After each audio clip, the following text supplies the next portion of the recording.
I think this is a follow-up question to one of your videos, in which you described about somebody probably raised a question about physical love, and then you explained कि ये, and then you concluded with the statement that प्रेम करना सीखना होता है. So I wanted to learn more about this, and how can I cultivate this kind of a love in my own life?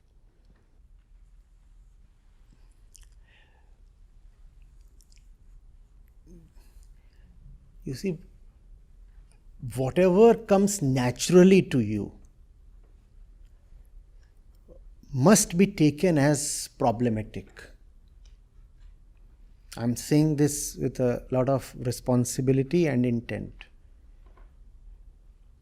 Instead, we have been taught to accept natural things as beneficial, as all right, just because they are natural. That which is natural is exactly that which keeps you in bondage. That which you usually call as love is just natural attraction belonging to the domain of attachment, asakti, lust. One has to look at it with attention. Is it love? Is it love? Real love cannot be something so cheap that it starts coming naturally to you the day you are 14. Now I'm 14. My hormones are active. My glands are overactive. There is puberty. So I'm in love. And I couldn't have been in love at the age of 10 or 11. Ever seen somebody falling in love at the age of 4, 6, 5, something? Keep medical tragedies aside. You have stuff of that kind. Somebody is generating a lot of testosterone even at the age 4. So those kind of cases can be. How is it so that love of the kind that we know of happens only after you cross a certain age? Obviously, that's not love. That's something of the body. And if certain hormones are taken away from the body, that kind of love cannot happen. Right? Right? So what love is that? That's just iron and magnet, sodium and water, a chemical reaction. That's what that love is. But unfortunately, even very, very intelligent people, brilliant in their fields of occupation, brilliant in dealing with the objective world, when it comes to love, they do not know their mind. They do not know what is happening within. And then they make disastrous life choices in terms of choosing a person, choosing a residence, choosing a vocation.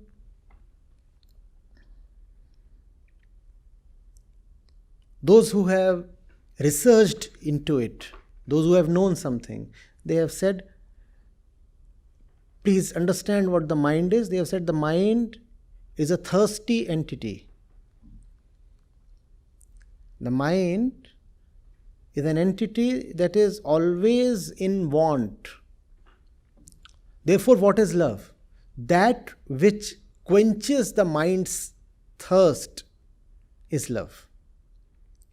The mind is always in a state of attraction. It is attracted to something that would bring peace to it.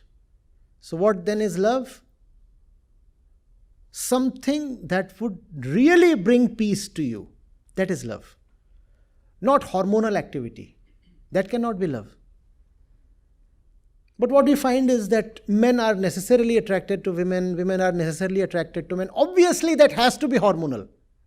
Even if men are attracted to men, that's for sexual reasons. So even that is hormonal.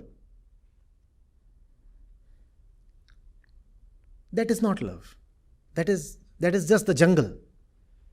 That's just the old natural Prakritic game of reproduction playing itself out. You might say that you have fallen for her eyes or hair or voice or style or knowledge. But ultimately what you get is a baby. And that's what all natural love is for, procreation. Nothing else. Take sex out of the equation and tell me, will people marry at all? Come on, guys, be a bit honest. If it is certain that there is no possibility of sex, would you ever marry? Then you know what you marry for. You can marry if you know no money is involved. You can marry if you know that the right caste is not involved. You can marry even if a lot of other desirable things are not in the picture. You'll still somehow tolerate the marriage. But you cannot tolerate the marriage if there is no sex involved. Even the law says that if there is no sex for a period of X months, then the couple is entitled to be divorced. You can be separated because there is no real action happening. So you're not man and wife anymore. So that's not love.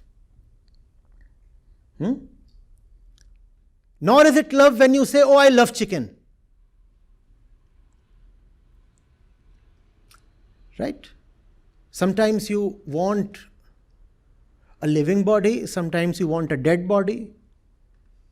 And both these things you call as love. The thing is that it is your love that turns the living body into a dead body. Because you love the chicken, therefore the chicken is dead. And that defines our love. When you love something, you kill it. The same mind and the same mouth that says, oh, I love chicken, that also says, oh, I love my kids, oh, I also love my wife, oh, I also love my country. See what your love did to the chicken. That's what your love does to the country and the family. And now you understand why the family and the country and the entire world are in such a terrible shape. Because you love them. Love means consumption to us. That's what comes naturally to us.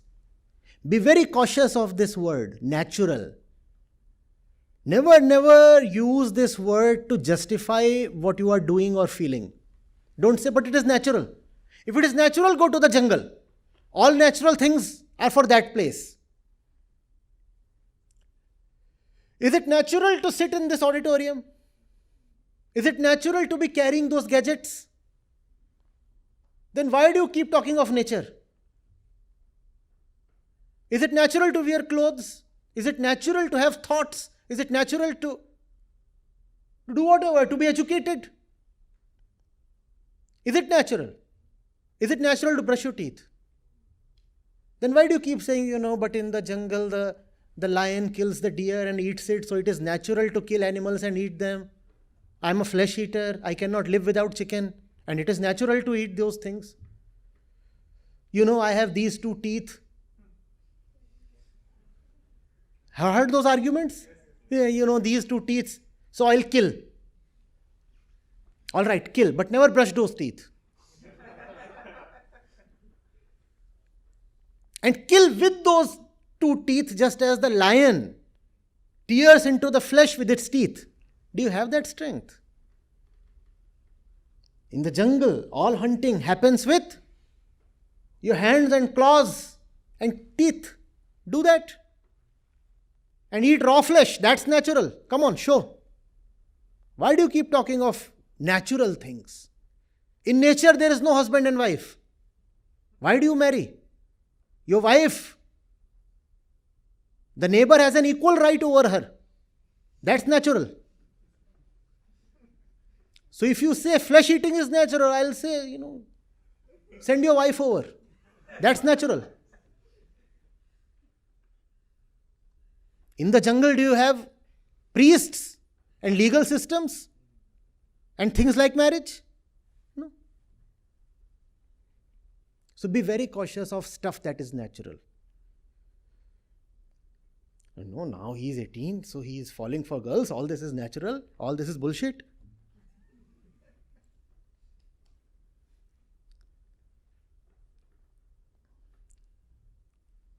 And if you are to do natural things, tell yourself, I do not deserve to have a BTech degree. I do not deserve to ride a car. I do not deserve to operate Facebook or Instagram. All I deserve is a cave in the jungle. Go there and do all the natural things. Right? Fair enough? That's why I said, प्यार सीखना पड़ता है. Real love has to be learnt. It cannot come to you naturally. Don't say I'm 18, therefore I have naturally fallen in love.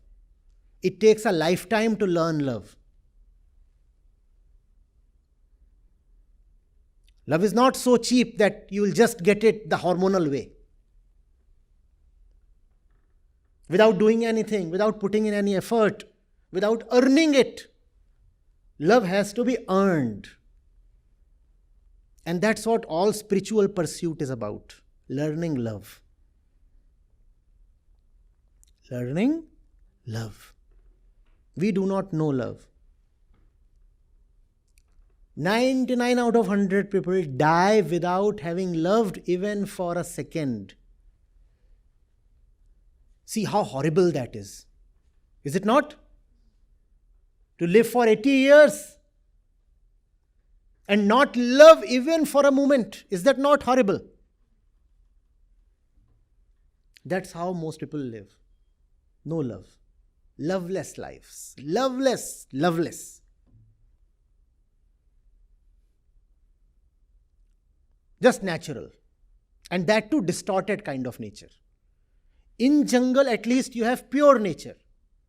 The rabbits do what they are conditioned to do biologically. That's nature, right? For them. We do what the jungle does, but in a distorted way.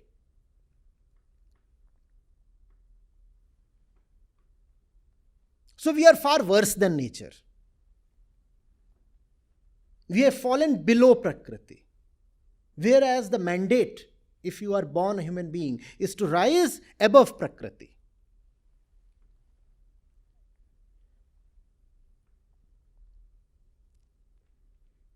Are you getting it?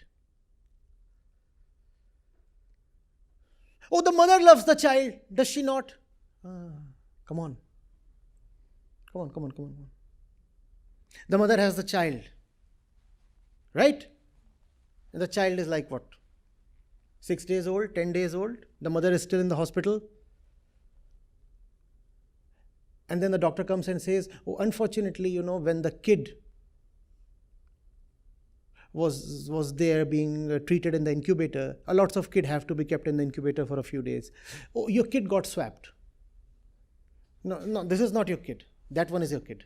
What happens to this kid then? And she loves the kid. What happens to the love? Ugh. Don't you see this is not love? This is just animalistic attachment. Possessiveness. My baby coming from my body. This is not love. No. The mother-child relationship is not at all of love. That's why love needs to be learnt. Just because you have given birth, you will not automatically become loving. That's called ownership, not love. Mamta. Mamta is not love. Mam means mine. My relationship with this thing is that it is mine. Mamta. Mine. So I own it. I possess it. It is mine. And that's why I'm taking care of it, because it is mine. Just as I take care of my car. Just as I take care of my pots. Because they are mine. Now, that's not love. That's not love. I love my doggy, so I feed it chicken, because I'm an animal lover. Is that love? But that's what you hear all the time, don't you? That's the world we live in. I love my doggy so much, being an animal lover. I feed it the choicest chicken.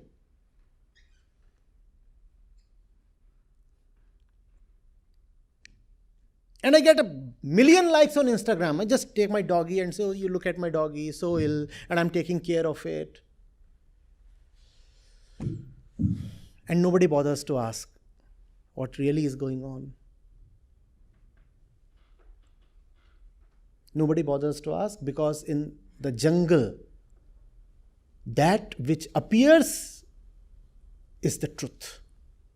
The animal cannot know beyond the obvious. That's why they are trapped so easily, no? The animal, by definition, has no insight. It just believes in what it sees. And so do we, most of us as human beings. We just believe in what we see. If you believe in what you see, you are an animal. Oh. What to do? Insight. What does insight mean? Oh, there is something beyond the obvious. Something beneath the apparent. And if I can look at it, that's what makes me a human being. And by the way, that is also what is love. To know the reality. You cannot be in love if you do not know what is real. And you cannot know what is real if you are attached to what is unreal. So the first thing in love is to drop the nonsense, to clear the rubbish. That's what is love. That's the first act of love. I am in love. So what do? I pick up a broom, clear the rubbish. Love demolishes. Love destroys. Love cleans up. Love clears. Therefore, it is said that love gives clarity, because love clears.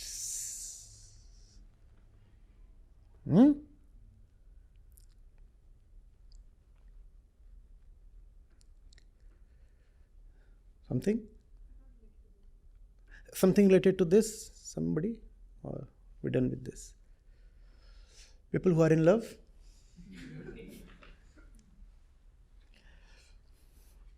How I love it to address the lovers. That's what keeps me going, huh? Yes. Sir, an extension of this question is, I think in one of those same videos, he also said ki if there is a mathematician who sits down to do some mathematics, or if there is a singer who sits down to do his riyaz, or any practitioner who does something that they love, that is also a form of devotion. Obviously. That is devotion. Is that what you meant to say? Yes, that's very true. So, but we don't take it that way. Yeah. We don't take it that way. We are so enamored with the sensual objects that we do not see what is hidden. Somebody is prostrating in front of a deity. We'll say this one is a devotee. But a scientist, sincerely committed to the truth, experimenting in his lab, will never say, now this one is a real devotee. We talk of devotion as something exclusive to the temples. How is this that is happening here not a religious act? Please tell me. That which is happening here, how is this not meditation? How is this not devotion? At this moment, how is this place not a temple? Please tell me. But it does not occur to us.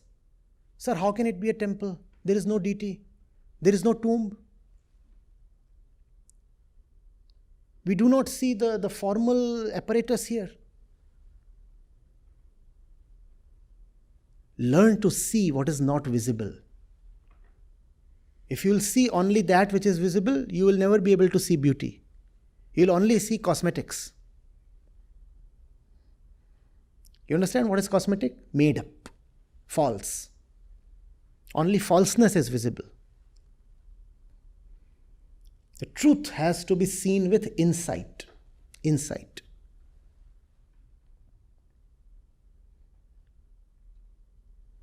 Are you getting it?